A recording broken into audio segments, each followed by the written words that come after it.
10장, 창세기 10장 7절부터 볼까요? 7절부터 봅시다. 구스의 아들은 스바와 하일라와 삭다와 라마와 삽드가요. 라마의 아들은 스바와 드단이며 구스가 또 ним부릇을 낳았으니 그는 세상의 첫 용사라. 그가 여호와 앞에서 용감한 사냥꾼이 되었으므로 속담에 이르기를 아문은 여호와 앞에 니므롯 같이 용감한 사냥꾼이로다 하더라. 그의 나라는 시날 땅의 바벨과 바벨과 에렉과 악갓과 갈레에서 시작되었으며 그가 그 땅에서 아수르로 나아가 니느웨와 르호보딜과 갈라와 및 니누에와 갈라 사이에 레센을 건설하였으니 이는 큰 성읍이라. 이스라임은 루딘과 아나민과 르아빈과 납두힘과 바드루심과 가슬루힘과 갑두림을 낳았더라. 가슬루힘에게서 블레셋이 나왔더라. 여기까지 봅시다. 이름이 쫙쫙 나오지. 일단 성경에 나오는 어떤 인물들, 족보잖아요. 족보 이야기. 근데 성경은 하나의 계시이기 때문에 모든 족보와 인물들도 그 하나님의 보이지 않는 계시의 세계를 나타내고 증거하는 어떤 그런 용도가 다 있다는 거죠. 그러니까 이제 얘는 뭐 함쪽 사람들, 이거 그 가나안의 족속들 뭐 이렇게 이제 우리가 쉽게 생각할 것이 아니고 여기에 담겨 있는 어떤 계시의 용도를 우리가 이제 봐야만 그 뭐랄까 얘네들의 의미가 정확히 드러나는 거죠. 그러니까 어쨌든간에 계시의 근거를 두고 모든 사물과 모든 인물을 보지 않으면 그 사물과 그 모든 인물의 의미가 드러나지가 않아요. 어차피 하나님께서는 예수 그리스도를 증거할 목적으로 모든 만물을 창조하시고 운영하시기 때문에 그러니까 피조물로서는 피조물의 의미를 스스로 규정할 수가 없고 알 수도 없는 거지. 그러니까 말하자면 그런 거죠. 어차피 이 함과 가나안 이자들은 노아에게 저주받은 사람이잖아요. 하나님의 저주를 받은 자들인데 이 저주받은 자들의 족보가 왜 필요한가 이렇게 우리가 무시할 것이 아니고 이 저주받은 자들의 족보가 왜 필요한지는 이제 예수 그리스도와 연관성 속에서만 드러난다고 하는 거죠. 그래서 이제 여기 나오지만 예를 들어서 오늘 얘기할 그 가장 중요한 인물은 니므롯이에요. 니므롯 8절에 나와 있는 구스가 또 니므롯을 낳았으니 그런 세상에서 첫 용사라. 그러니까 첫 번째 용사인 거지. 그리고 여호와 앞에서 용감한 사냥꾼이다. 이런 표현을 써요. 그러니까 세상의 첫 용사이면서 여호와 앞에서 용감한 사냥꾼이다. 그래서 이제 그 사람을 가리키는 속담이 생길 정도로 용감한 사냥꾼이라고 이제 하잖아요. 그러니까 니므롯 같은 인물이 이제 등장한다라고 하는 거. 그러니까 함의 족보에서 세상의 첫 번째 가는 용사가 탄생했다고 하는 거죠. 그러니까는 하나님의 축복을 받은 그 셈의 족보 가운데에서 용사가 나온 것이 아니고 하나님 저주를 받은 함의 족보 가운데에서 첫 번째 용사가 나왔다고 하는 거죠. 그리고 그 여호와 앞에서 그를 뭐라 부르냐면 용감한 사냥꾼이다. 그렇게 부른다는 거예요. 그러니까 함의 족속 가운데서 왜 이렇게 어떤 용사가 나오느냐, 용사가 나오는 그 이유는 무엇인가?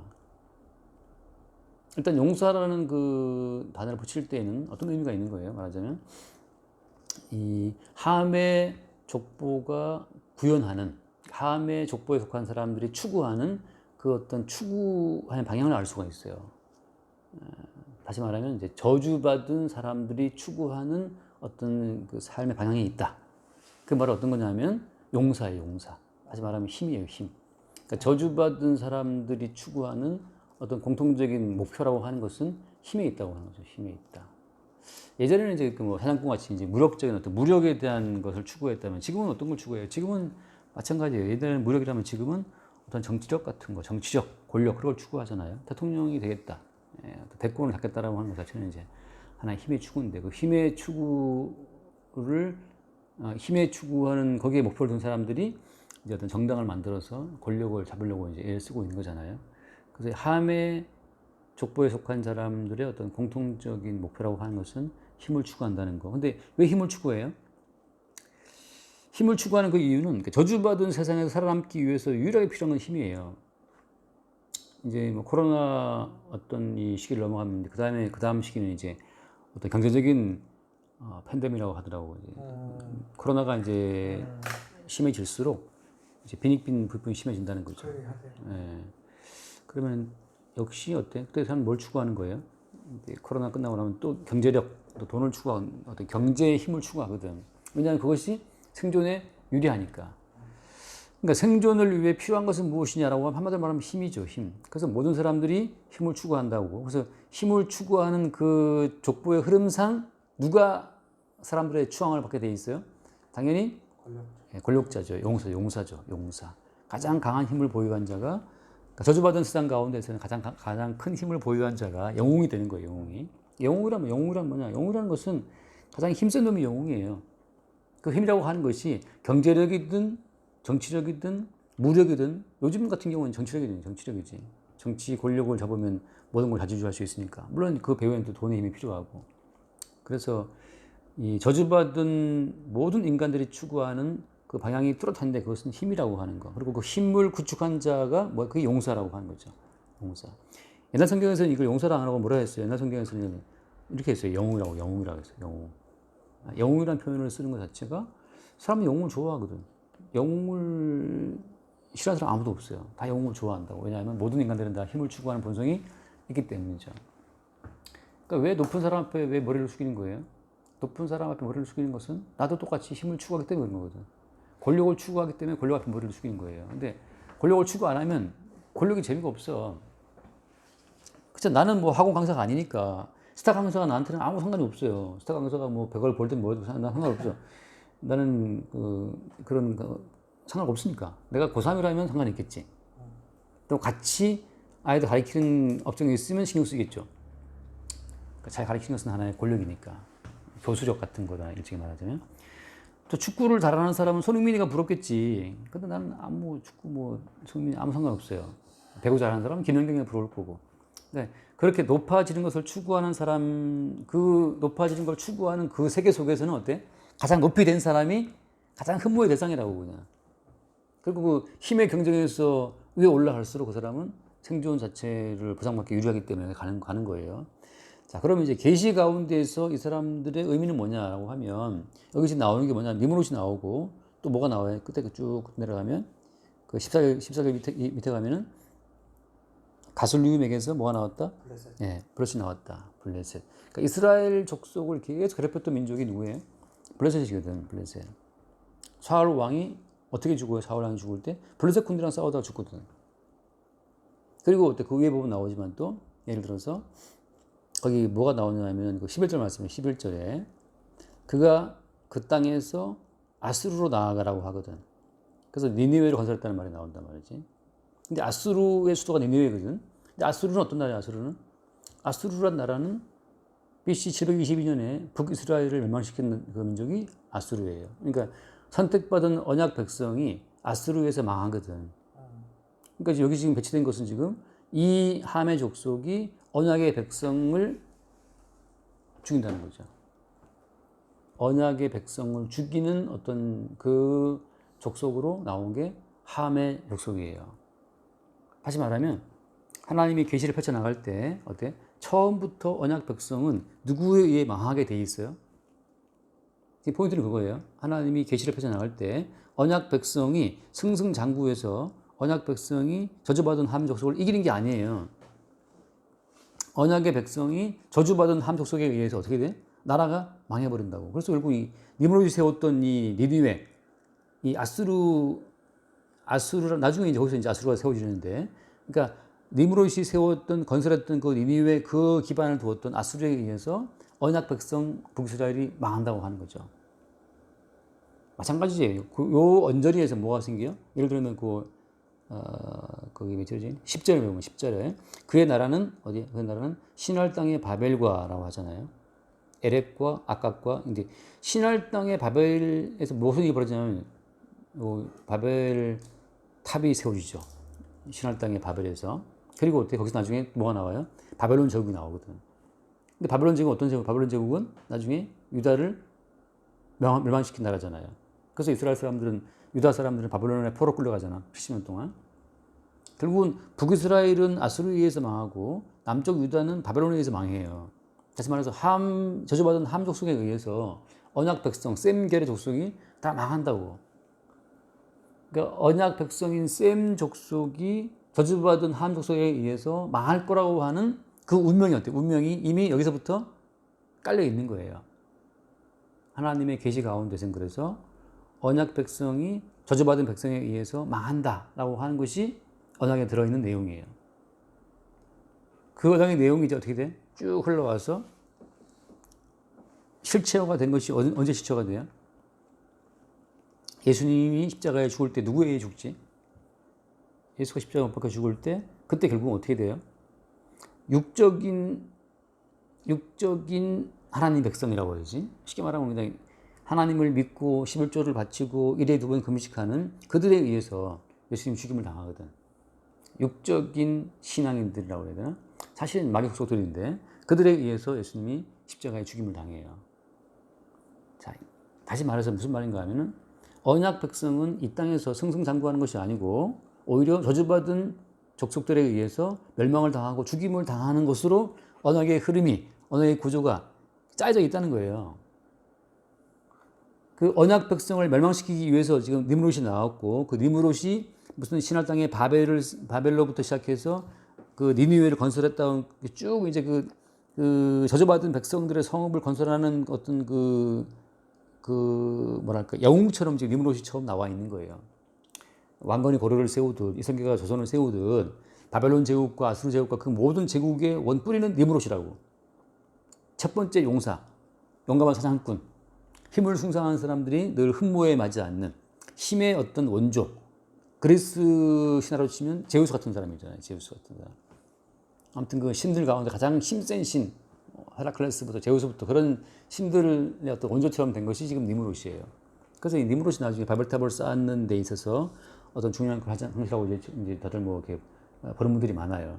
그래서 요 함족 속에 지금 함족 속에 어떤 DNA가 지금 여기 새겨져 있는 거야. 결국은 바벨에 의해서 바벨론 제국에 의해서 남쪽 유다가 망하고 성전이 파괴된다. 그다음에 아수르에 의해서 북이스라엘이 720년에 망한다. 그러니까 하나님께서 택하시고 부르신 언약 백성이 함 족속에 의해서 망한다라고 하는 그 큰 어떤 그 큰 경륜, 그 큰 어떤 계획을 이뤄나가는 어떤 시발점으로서 지금 함 족속이 여기 족보에 쭉 나와 있는 거예요. 우리 생각할 수 있지. 아니 뭐 약속을 받은 복을 받은 여기 분명히 노아가 분명히 그 9장 21절에도 그러잖아요. 셈의 하나님 여호와를 찬송하리로다. 분명히 셈의 하나님 여호와를 찬송한다고 돼 있고 가나안은 셈의 종이 되고 이렇게 나와 있거든. 이 언약의 내용을 봐서는 분명히 누가 누구를 지배해야 정상이에요. 분명히 셈족이 다시 말하면 이스라엘 족속이 아수르, 바벨론 뭐 다 먹어야 정상이거든. 다 지배의 정상인데 왜 역사 가운데 드러나는 꼬라지는 보면 오히려 반대로 오히려 언약 백성 이스라엘이 저주받은 족속에 의해서 망하냐고. 그게 이제 아이러니하죠. 아이러니가 아니고 뭐 이제 육적인 역사를 보면 그게 도저히 풀리지 않는 숙제예요. 실제 노아가 한 축복은 셈 하나님 여호와를 찬송한다 그러고 가나안은 셈 종이 돼야 되는데 실제적으로는 오히려 바벨론 제국에 포로 끌려간 자들이 이스라엘이잖아. 유다 백성이니 70년 동안 포로 누가 누구의 종이에요? 당연히 바벨론 제국의 종이 셈족이었던 거지. 그래서 도대체 어떻게 이해할 수 있느냐? 그래서 이 모든 것을 이해하는 극적인 반전 포인트가 어디에 있어요? 반전 포인트가 내가 가끔 말하지만 골로새 2장에 나와 있는 말씀. 그거 한번 읽고 넘어갈까요? 골로새서 2장. 골로새서 2장에 보면은 거기 2장 14절부터 볼까? 14절부터. 2장 14절. 우리를 거스르고 불리하게 하는 법조문으로 쓴 증서를 지우시고 제하여 버리사 십자가에 못 박으시고 통치자들과 권세들을 무력화하여 드러내어 구경거리로 삼으시고 십자가로 그들을 이기셨느니라.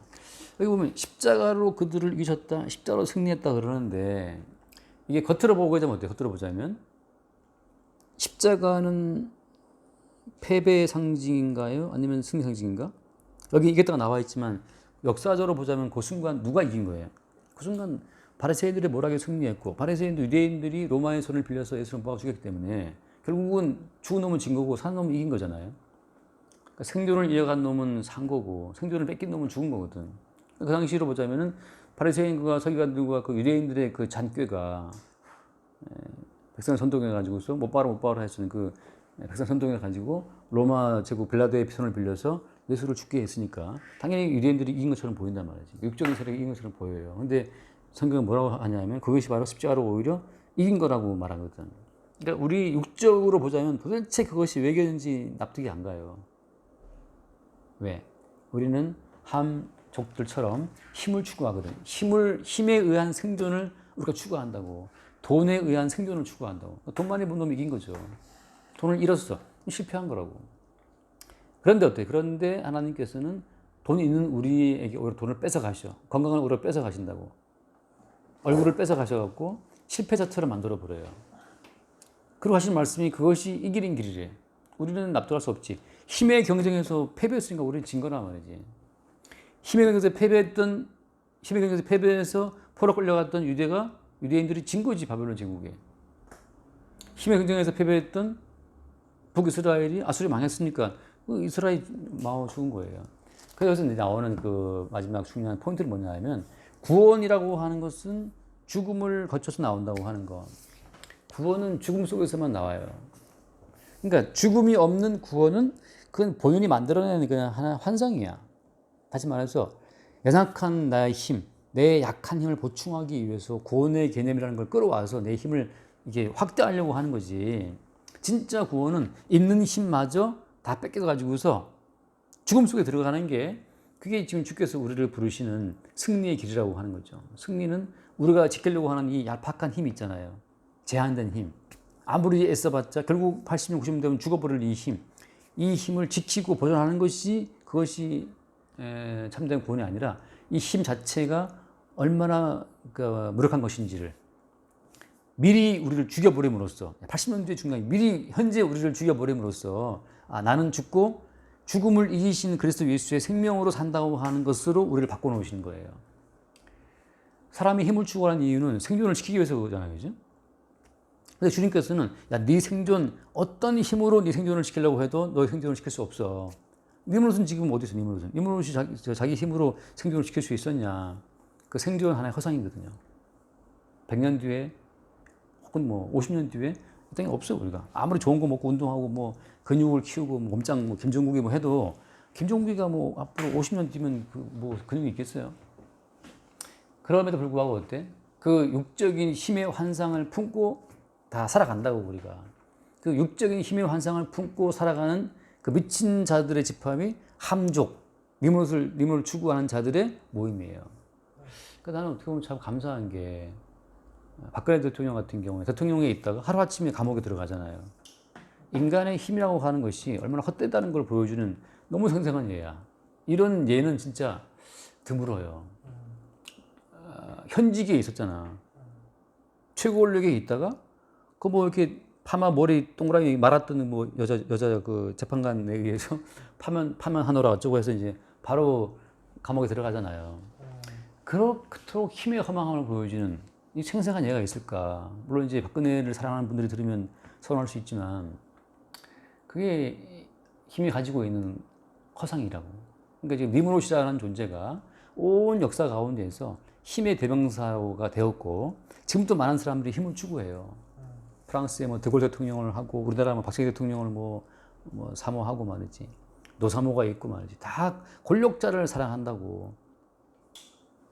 BTS를 아미가 어떻고. 아미 왜 아미야? 그것도 하나의 인기 힘이거든, 힘. 아미 힘을 보여주겠다. 미국의 빌보드에서 1위 찍는 거지. 아미 힘을 보여주면. 그래서 니무롯을 자기의 생존을 유지하고 지키기 위한 힘을 추구하는 세계에서 축복을 받은 이 셈족, 언약 백성 어때? 오히려 그 힘에 의해서 죽임을 당해서 하루아침에 힘의 허상을, 힘의 헛됨을 깨달아요. 그래서 성도 같은, 언약 백성 같은 경우에는 앞으로 죽을 죽음을 미리 땡겨서 예수와 함께 죽는 쪽으로 미리 땡겨서 죽는 사람. 그게 언약 백성이라고. 근데 어떻게? 그 땡겨서 힘의 경쟁 세계에서 미리 땡겨 죽음으로 말미암아서 힘의 허상에서 벗어나게 돼요. 그게 이기는 거라고. 그게 십자가로 승리하는 거예요. 힘의 경쟁 세계에서 그 힘의 허상에서 빠져나오게 됐다고. 라스베가스에서 도박하는 사람들 어떻게 나와요? 거기서 다른 게 이기는 사람이 아니에요. 그 라스베가스 도박의 세계에서 빠져나온 사람이 이기는 거지 말하자면. 이 땅은 지금 힘의 도박판이에요. 힘의 도박판. 그래서 아무튼 뭐 윤석열이 하고 뭐 이재명이 하고 지금 이준석이 하고 또 뭐더라 싸우고 있다면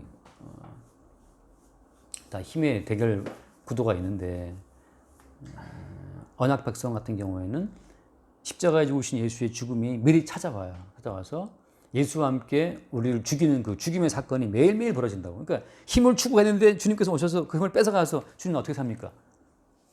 나를 대신하여 죽으신 예수 그리스도 안에 산다고 하는 것으로 계속 우리의 삶의 자리를 옮긴다고. 힘의 경쟁 구도가 아니고 예수 그리스도의 대신 죽으신 어떤 구도에 은혜의 터전, 은혜의 텃밭, 은혜의 기반으로 우리 삶을 옮겨가는 이것이 이기는 거라는 거죠. 그러니까 여기서 말하는 그 셈의 하나님을 찬송한다, 가나안은 종된다 이 말 자체는 결국은 어때요?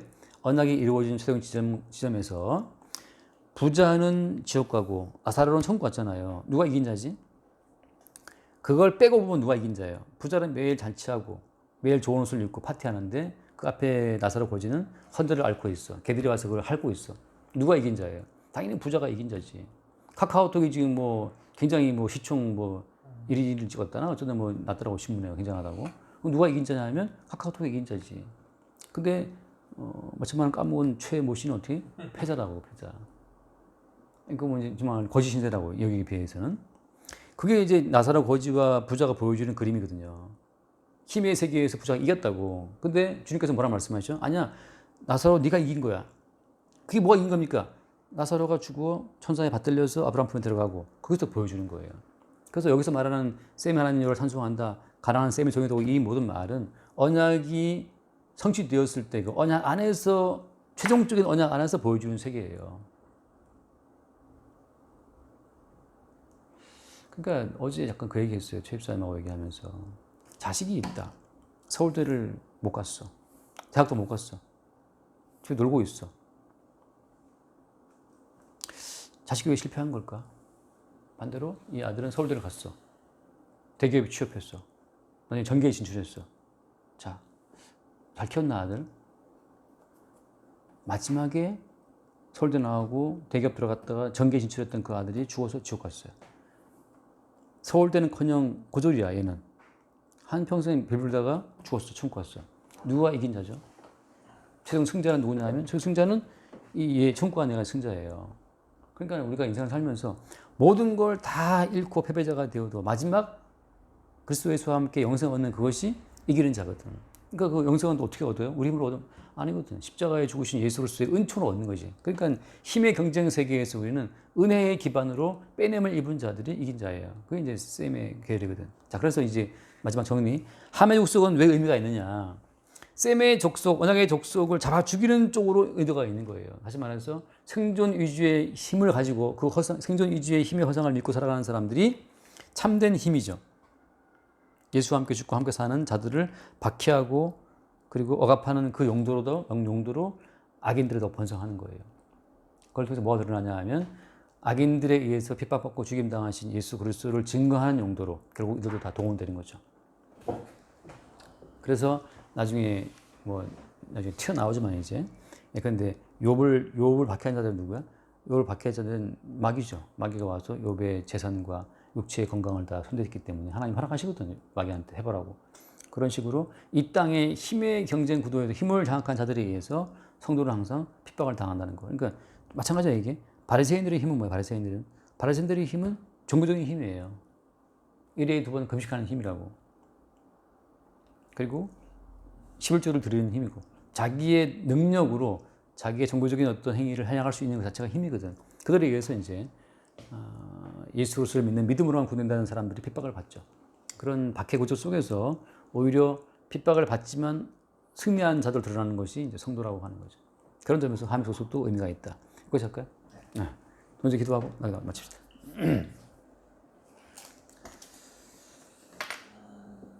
주님 감사합니다. 예수님이 육적인 신앙인들에 의해 십자가에 못 박혀 죽으시는 말미암아 그 십자가의 그 은총이 나중에도 승리함을 저희 보여주셨습니다. 어제 저희가 믿고 의지하는 이 생존이라는 이 마귀적 가치에 저희가 눌려 있지만 오직 그것을 넘어서는 예수 그리스도의 복음이 항상 존재한다는 것을 저희가 깨닫게 해주시고 예수 그리스도의 은총을 바라고 의지할 수 있는 그런 믿음이 우리 안에 있기를 원합니다. 예수님 이름으로 기도합니다. 아멘. 주님 감사합니다. 힘을 추구하는 이 생존 세계에서 우리를 예수와 함께 죽이는 방식으로 우리를 끄집어내시고 생존 세계의 힘의 경쟁이 아니라 그리스도 예수의 전적인 은혜 속에 우리를 살게 하신 것을 감사합니다. 날마다 힘의 세계에서 오히려 눌려 죽는 방식으로 우리를 끄집어내시고 예수와 함께 죽고 예수와 함께 사는 새로운 생명 세계를 늘 우리 가운데 주의 은총을 허락하여 주옵소서. 우리 주 예수 이름으로 기도드립니다. 아멘. 수고하셨습니다. 수고하셨습니다.